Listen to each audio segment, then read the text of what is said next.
What's going on, guys? Daryl Williams with the How to Be Fit channel.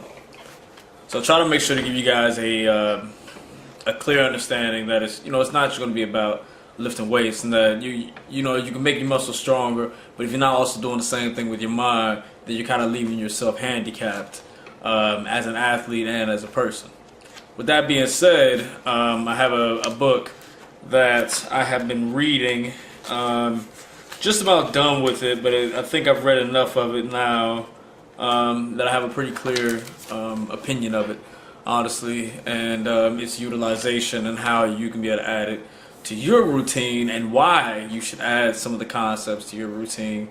And that is Kelsos Shrug Book. First of all, look at them back gains. I mean, seriously, the guy's got a Christmas tree for a back, all right? But I digress. The reason why I wanted to go ahead and do a video on this book is it covers a lot of movements that people have long neglected for a little while now, and that is the act of a scapular retraction, i.e. a shrug, essentially, or the elevation of the scapula through a actual shoulder shrug, trying to get them shoulders to touch them ears. They touched right there. But powerlifters do shrugs all the time, and when you get into the concept, as you get more knowledgeable of absolute strength versus power, power is more or less just your ability to be able to utilize that absolute strength with speed. You see what I'm saying? To utilize the absolute strength with speed. But a known principle is as overall velocity increases, your absolute strength will decrease. So that's why you'll see guys who can shrug as much as 600 and 700 pounds on a straight bar, but they'll only be able to snatch about 200 and something kilos, 400 something, 500 something pounds. But I digress. Okay, back on track with this book. So he goes over a lot of different variations of shrugs and things that you can be doing that are going to help facilitate contraction within a given range of motion. And everyone's always talking about specificity, and a lot of the times there are aspects within our training that get overlooked because XYZ said do this, but XYZ hasn't really been around long enough to know that they're giving you half picture. Does that make sense? For instance, so you want to train to be able to increase the amount of pull-ups that you're doing.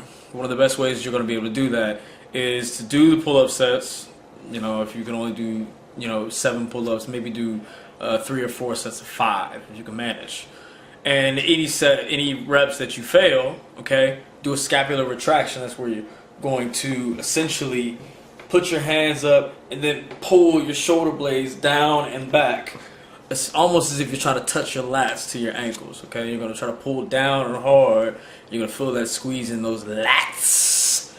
And that is essentially in the book. That is a type of shrug, or as we call it here in the more modern trainer terminology, that's going to be a scapular retraction, okay? And you can be able to use these for bent over rows. You should use them for bent over rows. But he goes into using that movement that we have basically incorporated as new trainers, whether that's through the discipline of NASM or ACE or whatever, the act of scapular retraction as a movement itself under resistance.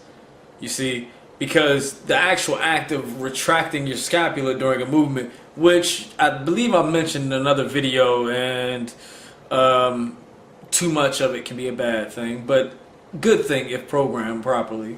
But the act of scapular retraction creates better stability within a movement, even with bench press, and will allow you to push more weight.